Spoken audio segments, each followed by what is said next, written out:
አደይ ድራማ ክፍል 39 እንግዲህ ሁላችሁም እንዳያችሁት ባርኮት እቤት ወጥቷል ማለት ነው። አደይ ለዴብ ትቶለት እኔ ወደዛችኛዋ ወደ አዲሷ ፍቅረኛ መሄድ ፈልጋለሁ ብሎ ሄዷል ማለት ነው። ባርኮት እንግዲህ ይመለሳል አይመለሰም በክፍል 40 የምናየው ይሆናል። ዴብም እንግዲህ ለአደይ ፍቅሩን ቢገልጽላት እየተከተለ ሊያስረዳት ቢሞክር እሷ ልትረዳው ስላልቻለች ቤቱን ለቆ ሊወጣ እንግዲህ ቦርሳውን ይዞ ከዚህ በኋላ አደይ ካልወደደችኝና ካላፈቀረችኝ እዚህ ቤት መሆኔ ምንም አይነት ትርጉም ስለሌለው ቤቱን ለቅቄ እወጣላችኋለሁ በማለት ሻንጣውን ይዞ እሱም ወደ በር ጎራ እያለ ነበር። ሰው ዴብ ይወጣል አይወጣም። አዴም ወደ መጨረሻው አይኑን እያየች በቃ ዴብ እያለች ነበረ። ውጣም ወይም አትውጣም ልትለው ትችላለች። እንግዲህ ዴብ እዛ ቤት ይወጣል አይወጣም። ከወጣስ አደይ ምን ይሆን መጨረሻዋ? ፍቅርና ሊዲያ ምን ሊያደርጓት ይችላሉ? ሊዲያ ወንድሟ በአደይ ምክንያት እዛ ቤት ሲወጣ፣ ፍቅር የምትወደውና የምታፈቅረው ፍቅረኛዋ በአደይ ምክንያት እዛ ቤት ሲወጣ አደይን ምን ልታደርጋት እንደምትችል መገመት አይከብዳችሁም ብዬ አስባለሁ። ሰው ቀጣይ ክፍል ምን ይፈጠራል የሚለውን በኮሜንት እያስቀመጣችሁልኝ። ኤላና አደይ ኤላና ለምለም ብዙ ነገር እየገጠማቸው ነው። ኤላ እንግዲህ ተደብቆ ከአባቱ ጋር እያወራ ነበረ። ለለምለም እየደበቃት ነገር አለ። እሱ ከሀገር ሊወጣ ፓስፖርቱን እያዘጋጀ ነው። ምክንያቱም አባቱን ትዕዛዝ ማክበር ስለሚፈልግ ይህን ነገር ከለምለም ተደብቆ እያወራ ነበር። ነገር ግን ለምለም ሰምታው ስለነበረ የደም እንባ እያነባችና እያለቀሰች አይቷት ነበር። ለምን ታለቅሻለሽ? ምን ሆነሽ ነው? ምን አስከፈውሽ? ምን አስቀየምኩሽ? የሚል ጥያቄ እያነሳላት ነበር። አይ የሆነ ነገር ትዝ ብሎኝ ነው ማለቅሰው እንጂ ምንም አላስከፋኝ ምንም አላስቀየምከኝም፣ አንተ በጣም ጥሩ ሰው ነህ በማለት እንግዲህ በደረቁ ለመላጨት ሞክራ ነበረ። እንግዲህ የውስጧን በውስጧ አድርጋ ማለት ነው። በእኔ ምክንያት ምንም ነገር እንድታደርግና እንድትተው አልፈልግም። አንተ የተመኘውን ያሰብከውን አባት ያለን ነገር ሁሉ ማድረግ ትችላለህ በማለት እንግዲህ ለኤላ አንዳንድ ነገሮችን እያለችው ነበር ማለት ነው። ኤላ እንግዲህ ምን አይነት ውሳኔ ሊወስን ይችላል? ትቷት ይሄዳል ወይስ ደግሞ ይቀራል? እንደዚህ እያለቀሰች ትቷት ይሄዳል ብላችሁ ታስባላችሁ? ሊዲያ ለምለምንና ኤላን ለማለየት በጣም ጥረት እያደረገች ነው። ነገር ግን የሚሳካላት አይመስለኝም። ለምለምን በመማታት በመገልፈጥ ብዙ ነገሮችን በማድረግ እንግዲህ ከሱ ለመለየት ጥረት እያደረገች ነው። ነገር ግን እስካሁን ድረስ ባይሳካላትም ከዚህ በኋላ ግን እንዲሳካላት የሚያደርግ ብዙ ነገሮችን መጠቀሟ የማይቀር ጉዳይ ነው ማለት ነው። ሰላም ውዴ ቻናል ቤተሰቦች እንዴት ናችሁ? ደህና ናችሁ? በጣም ደህና ነኝ እግዚአብሔር ይመስገን። አደይ ድራማ እንግዲህ በክፍል 39 ብዙ ነገሮች ተፈጥረዋል። ክፍል 40 ላይ ደግሞ ምን ይፈጠራሉ የሚለውን ነገር ምናወራበት ይሆናል ማለት ነው የኔ ወዶች። ከዛ በፊት ግን ሰብስክራይብ እና ላይክ ብታደርጉ በጣም ደስ ይለኛል። አደይ ድራማ እንግዲህ በጣም ተወዳጅነትን እያገኘ የመጣ ድራማ ነው። ብዙዎቻችን በክፍል 38 ባርኮት ለአደይ የፍቅር ጥያቄ አቅርቦላት ስለነበረ ሁላችንም አደይ የባርኮት ናት እያለን በኮሜንት እየጻፍን ነበረ።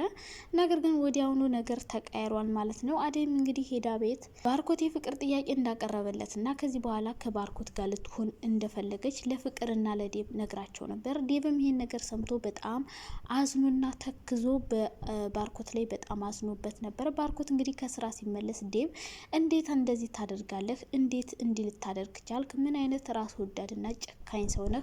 እኔ አደይን እንደምወዳትና እንደማፈቅራት እያወቅ እንዴት የፍቅር ጥያቄ ታቀርብላታለህ? በማለት እንግዲህ ጉሮሮን ይዞ ሊጋደሉ ደርሰው ነበረ። ሁለቱም እኔም ቤት እወጣለሁ እኔም ቤት እወጣለሁ እያሉ እንግዲህ ፉክክሩን ተያይዘውት ነበረ። ነገር ግን ባርኮት እኔ ቤት እወጣለሁ ወደ ድሮ ፍቅረኛ የልሄድ ነው። የድሮ ፍቅረኛ ተመልሳ ስለመጣች ወደ እሷ መሄድን መርጫለሁ። ተሳስቼ ነበረ። የያዝኩት መንገድ የተሳሳተ ነበረ። አንተ እየወደድካትና እያፈቀርካት እኔ በመጠየቄ ትልቅ ስህተት ነው። ነገር ግን ከዚህ በኋላ መንገዱን ከፍቼላችኋለሁ። እንደፈለጋችሁ መሆን ትችላላችሁ፣ ቤቱንም ትችላችሁ ሊሄድ ነው ብሎ እንግዲህ ባርኮት ከቤት ወጥቷል ማለት ነው። ዴብም አይ እኔ መውጣት ያለብኝ እኔ ነኝ የቤትህ የመጣሁት፣ ስለዚህ እኔ ቤትም ወጥቼ አንተ ልትወጣ አይገባህም፣ ሰውን ይሄድልሃለሁ፣ አንተ ግን ከአደይ ጋር መቀጠል ትችላለህ በማለት ዴብም ትንሽ መግደርደር ሞክሮ ነበር። በመጨረሻም እንግዲህ ባርኮት ወጥቶ ዴብ ቤት ውስጥ ቀርቷል። ነገር ግን እውነታው እንደዛ እንዳልሆነ አደይ እሺ እንዳላለችው ትታው እንደሄደች ለዴብ ሲነግረው ዴብ ተረጋግቶ እንደገና አደይን ማሰብ ጀምሯል። መጀመሪያ ላይ ግን አደይ እሺ ብለው ከባርኮት ጋር ልትቀጥል መሆኑን ነበር የሚያውቀው። በኋላ ግን አደይ ፊት እንዳልሰጠችው እና እንደተቆጣችው ባርኮት ሲነግረው ከእንደገና ለአደይ ያለው ፍቅር አገርሽቶበት እንግዲህ አደይን በጣም እንደሚወዳት እና እንደሚያፈቅራት ሁሌም ከሷ ጋር መኖር እንደሚፈልግ እየነገራት ነበረ። ፍቅር ደግሞ ከስር ከስሩ መከተሉን ቀጥላለች። እኔስ ምን ልሆን? እኔን ምን ልታደርገኝ ነው? በጣም ነው የምወድህ እኮ በጣም ነው ማፈቅር። ካንተ ተለይቼ መኖር አልችልም። ለምንድን ነው በእኔ መጨከኑን የመረጥከው? እያለች እንግዲህ ጭቅጭቋን ተያይዘዋለች ማለት ነው። ዴብም እንግዲህ አንቺን መቼም ልወድሽና ላፈቅርሽ አልችልም፣ ምክንያቱም በጣም ክፉና መጥፎ ሰውነሽ። በአደይ ላይ ይህን ሁሉ መከራና ስቃይ ያበዛሽባት አንቺ ስለሆንሽ አንቺን መውደድም ሆነ ማፍቀርም አልችልም። ስለዚህ ያንቺ ልሆን ስለማልችል ባትለፊና ባትደክሚ ጥሩ ነው የሚል መልስ ነበር ለፍቅር የሰጣት። ይሄ ነገር ፍቅርን በጣም እያናደዳት ስለሆነ አሁን ተመልሳ ወደ አደይ መጮህን ተያይዘዋለች። አደይ እንግዲህ በተኛችበትም ሆነ በተቀመጠችበት እየሄደች ሰላሟን መንሳቷን መጨቅጨቋን ተያይዘዋለች ማለት ነው። ፍቅር እንደገና እንግዲህ አደይ ላይ ይዛቸዋን ጀምራለች። ባርኮት እዛ ቤት ከወጣ ጀምሮ አደይን መከታተል ጀምራለች ማለት ነው። ፍቅሩን እንዲገልጽም እያገዘችው አልነበረም። ዴብም እንግዲህ ለአደይ ተወጅኛለሽ አትወጅኝም? ቁርጡን ንገሪኝ፣ እውነቱን ንገሪኝ፣ እንደምወድሽ እንደማፈቅርሽ ታውቂያለሽ። ነገር ግን አንቺ የኔን ፍቅር መቀበል አልቻልሽም፣ ልትረጅኝ አልቻልሽም። ስለዚህ ፍቅሬን ትቀበይኛለሽ አትቀበይኝም? ከኔ ጋር ትቀጣያለሽ አትቀጥይም? እውነቱን ንገሪኝና ከዛ በኋላ እኔ በመቋቋምበት እቋቋማለሁ በማለት እንግዲህ ለአደይ መስቀለኛ ጥያቄ ጠይቋት ነበር። እሷም እንግዲህ እንዴት ልጠላ እችላለሁ? እኔ ሰውን አልጠላም፣ ሁሌም ቢሆን ሰዎችን እወዳለሁ። ምን አድርገኝ ነው የምጠላህ? አንተ እኮ በጣም ጥሩና መልካም ሰው ነህ በማለት ይህን መልስ ስትመልስለት ዴብ ግን በጣም ነበር የተናደደው። እሱ የጠበቀው ይህን መልስ ሳይሆን ሌላ ነው።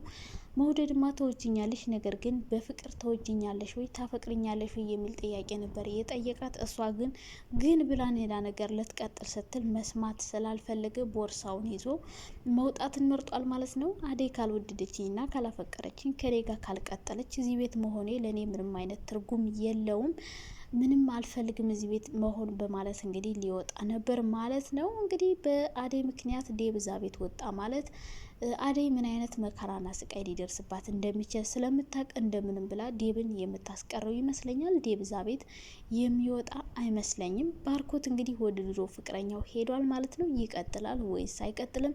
በምን መንገድ ወደዚህ ቤት ሊመለስ ይችላል? አደይስ መጨረሻዋ ምን ይሆናል? ከዴብ ጋር ትቀጥላለች ወይስ ደግሞ እዛ ቤት መውጣት ነው ያላት አማራጭ? ወይም ደግሞ ከዴብ ጋር መቀጠል? ከዴብ ጋር ከቀጠለች ደግሞ ፍቅር ምን አይነት ስቃይና መከራ ልታደርስባት እንደምትችል ታውቃለች። እንደኔ ግን ሳስበውና ስገምተው አደይና ዴብ ቤቱን ለቀው ወጥተው ለብቻቸው መኖር ከጀመሩ በፍቅር መኖር ይችላሉ። ከዛ ውጭ ግን እዛ ቤት ሆነው አደይና ዴብ ፍቅረኛሞች መሆን በጭራሽ አይችሉም፣ ያውም ፍቅር እያለች። አደይ በህይወቷ ፈርማ መኖር ካልመረጠች ከዴብ ጋር ፍቅረኛ ሆና ፍቅር ባለችበት ልትታይ ትችላለች። ከዛ በኋላ ግን በህይወት የመኖሯ ነገር በጣም ነው የሚያሰገው። በሌላ በኩል ለምለም ናት። ለምለም እንግዲህ ከኤላ ጋር መሆኗን ለሊዲያ የራስ ምታት ሆኖባታል ማለት ነው። ለማለየት ብዙ ነገሮችን እያደረገች ነው። እስካሁን ድረስ አልተሳካላትም። ከዚህ በኋላ ግን ከፍቅር ጋር እየተመካከሩ ነበረ። ሊዲያና ለምለምን ከዚህ ቤት የሚያስወጡበት መንገድ እያፈላለጉ ይገኛሉ። ሶ አደይንና ሊዲያን ለምለምን እንዴት ነው እዚህ ቤት ሊያስወጣ የሚችሉት? እንግዲህ ዴብ እዛ ቤት ይወጣል አይወጣም? አደይ ፍቅሩን ተቀብላ ከዴብ ጋር ትቀጥላለች ወይስ ደግሞ አደያን ቤት ለቃ ትወጣለታለች? ዴብ እዛ ቤት ይቀራል? ምን የሚፈጠር ይመስላችኋል? መልሳችሁን በኮመንት